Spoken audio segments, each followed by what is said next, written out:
Most of us are wearing belts on a daily basis, but if you look around, a lot of guys make some very common mistakes. You only have to follow a few principles to avoid these mistakes. Specifically, we're going to talk about the right length, the width, the buckle, and the material and color of your belts. In terms of length, the perfect belt would end right between your first and your second belt loop. Anything shorter than the first belt loop and the belt is too short, anything longer than that and the belt is too large. And full disclosure, I made this mistake so much in the past. If I look at all my old belts, they're either way too long or way too short. So don't be like me, gentlemen. As a simple guideline, just add 2 inches to your regular pant width. So if you wear a size 32 pants, you would go for a size 34 belt. Now for the width, there's a simple rule to follow. Basically, the wider the belt, the more casual it is, and the thinner the belt, the more formal it is. And this is a very important rule, because when you're wearing, for example, jeans, you don't want to wear a thin dress belt. And when you wear a suit or anything that's a little bit more formal, you also don't want to wear a really wide belt. Both of these are pretty much going to ruin the outfit. If you just follow these steps, you already look better than most people out there. But let's move on now to the buckle and the materials. The buckle follows a similar principle, and basically the more subtle and small it is, the more formal it is, and anything large or bold is very casual. So if you dress up, you want to avoid anything that's very bold or very big. And there's another really important rule about the buckles, and that's basically that all of your metals should match. So if you wear a silver belt buckle, then all of your other pieces of jewelry ideally would also be silver. So whether that's your watch in silver, the metal on your notebook bag, or also your sunglasses, ideally all of them should be from the same color. And this is a very subtle thing, and most of us, we probably wouldn't notice, but if you wear some gold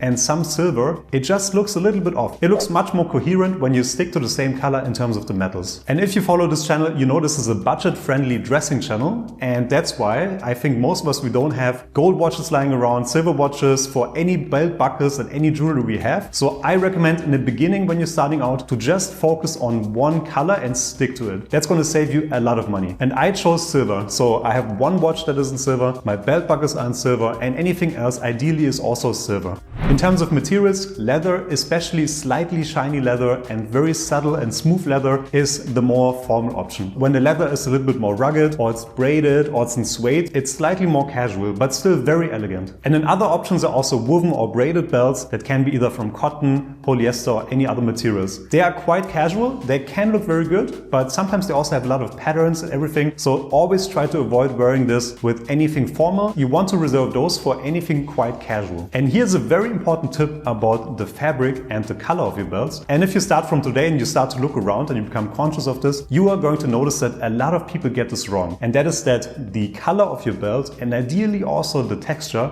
should always match your shoes. So if you're wearing dark brown shoes, the belt should also be in dark brown. If you wear dark brown shoes with a black belt, it just looks off. And the same is also true for the texture. And that's where it can get a little bit tricky. So for example, if you wear suede shoes, you want to have the same color and texture for your belts. If you wear a smooth leather belt with suede loafers, it just looks a little bit off. And I know this is where things get tricky and also a little bit expensive. And since this is a budget-friendly channel, I generally recommend in those cases where the belt doesn't exactly fit the shoes to just omit it. And I personally recommend to definitely have a dark brown and a black leather belt, because those will cover your basics, your essential shoes, which are usually in dark brown or black. And then anything from there is pretty much personal preference. I have this really nice flippable belt here from Charles Tyrwood, and I'm not sponsored by them in any way, but I just really like it because it's a way to basically minimize your wardrobe. It has a dark brown side, it has a black side, and you only have to flip the buckle, and basically you have 2 belts in one. Thank you for watching. I hope this video was helpful for you. If it was, please leave a like and a comment, subscribe to the channel, and see you next time.